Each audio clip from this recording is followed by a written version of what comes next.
Hello,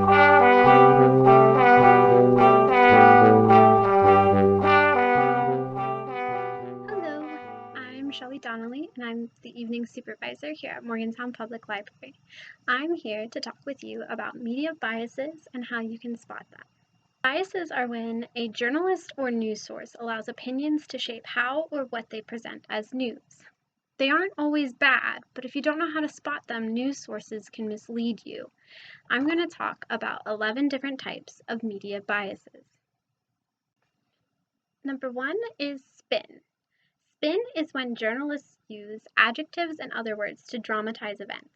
It's the difference between saying, George and Martha spoke about trees for 2 hours, and Martha was forced to endure George's rants about trees for hours.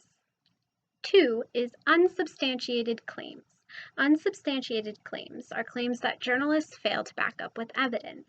For example, a statistic that is given without saying what organization provided that statistic. Number 3 is opinion statements presented as facts. An objective statement is one that can be verified empirically. It's a factual statement that is true or false. Some articles and headlines will use subjective modifiers that can affect the meaning of a statement.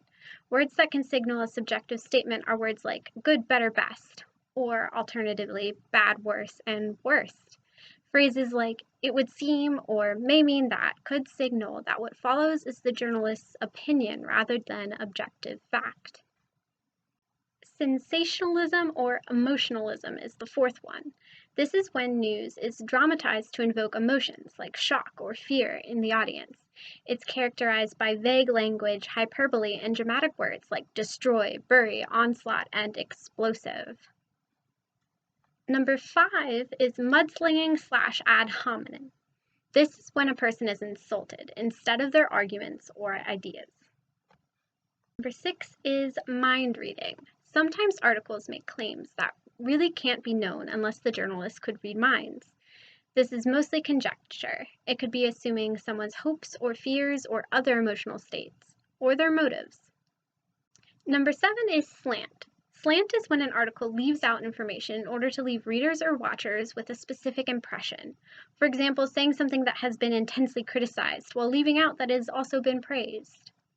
Number 8 is flawed logic. This is when a journalist comes to a conclusion that isn't necessarily evident from facts.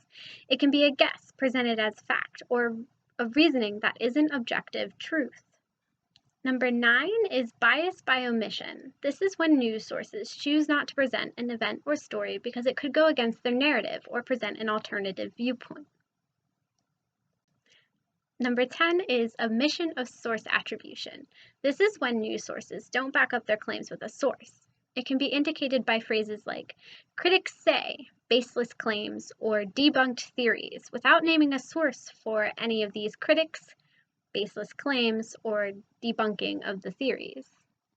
Number 11 is bias by placement.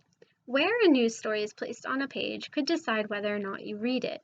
Something boldly placed in the middle of the front pages is something you are probably going to read, and something tucked in the back pages or hidden in a sidebar is more likely to be ignored.